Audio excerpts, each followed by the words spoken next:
বিসমিল্লাহির রহমানির রহিম। আজকের আলোচনার টপিক হচ্ছে নলেজ এডুকেশন ওয়ার্ড। এই ওয়ার্ডগুলো কখন আনকাউন্টেবল নাউন থেকে কাউন্টেবল রূপে ব্যবহৃত হয় তাহলে লক্ষ্য করেন। যেমন প্রথম এক্সাম্পলতে he has a good knowledge of English, অর্থাৎ থার্ড ইংরেজিতে ভালো একটা জ্ঞান আছে অথবা দক্ষতা আছে। এই যে এখানে নলেজ ওয়ার্ডটি হচ্ছে কি কাউন্টেবল নাউন। আমরা সাধারণত নলেজ ওয়ার্ডটিকে আনকাউন্টেবল নাউন হিসেবে চিনি। তাহলে এখানে কাউন্টেবল নাউন কি করে হইল?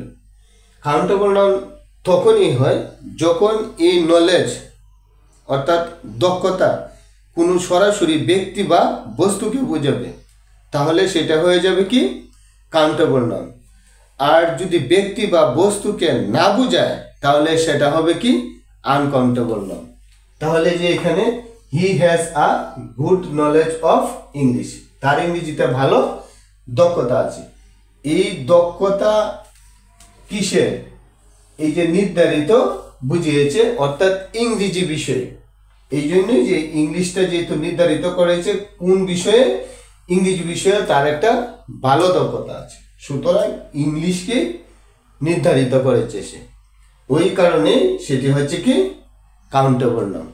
আমরা সেকেন্ড এক্সাম্পলে যাই। Knowledge is power. এই যে এই নলেজ কোনো নির্ধারিত ব্যক্তি বা বস্তুকে বোঝায় নেই, সুতরাং এই নলেজ হচ্ছে কি আনকাউন্টেবল নাউন। তারপরে আমরা পরবর্তী স্টেপে যাই। Many people died in the war. অনেক লোক যুদ্ধে মারা গেছে। এই প্রত্যেকটা সেন্টেন্সেই একটাই মনে রাখতে হবে, যখন কোনো নির্ধারিত ব্যক্তি বা বস্তুকে বোঝাবে সেটা হয়ে যাবে কি কাউন্টেবল, আর যদি না বোঝায় আনকাউন্টেবল। তদ্রূপ এখানে ওয়ার্ডটিও হচ্ছে কি কাউন্টেবল নাউন। কিভাবে নির্ধারিত বুঝিয়েছে এখানে? মেনি পিপল ডাইড, অর্থাৎ অনেক লোকজন, লোকজন মারা গেল ইন দ্য ওয়ার, এই যুদ্ধে। এই যুদ্ধটা অনেক লোকজন মারা গেল, এই যুদ্ধের কারণটা এখানে নির্ধারিত এই ব্যক্তিগুলোকে বুঝিয়েছে, সুতরাং ওয়ার্ডটি হচ্ছে কি countable noun. We had war.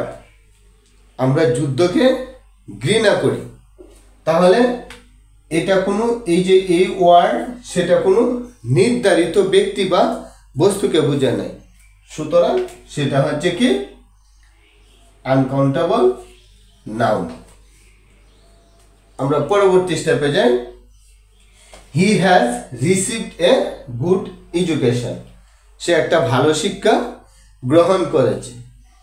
এই যে এডুকেশনটা হচ্ছে কি একটি এখানে কাউন্টেবল নাউন। কিভাবে? এই যে গ্রহণ করেছে কে?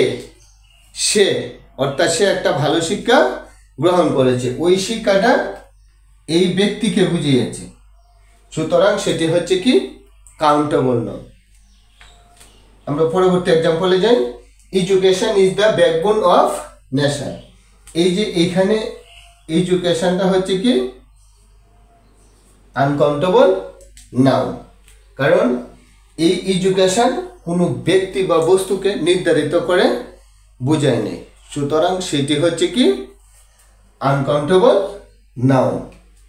পরিশেষে আমি আবারও বলতেছি যে শুধু ওয়ার্ডটি নয়, যে ধরনের ওয়ার্ডগুলা আমরা সচরাচর আনকাউন্টেবল নাউন হিসেবে জানি, এই ধরনের ওয়ার্ডগুলো যখন ডাউট থাকে তখন এক্সাম্পলটা দেখে চিন্তা করতে হবে যে সেটা সরাসরি কোনো ব্যক্তি বা বস্তুকে বুঝিয়েছে কিনা, তাহলে সেটি হবে কি কাউন্টেবল নাউন, আর যদি না বোঝায় সেটি হবে কি আনকাউন্টেবল নাউন।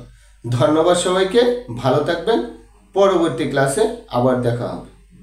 সবাইকে শুভকামনা।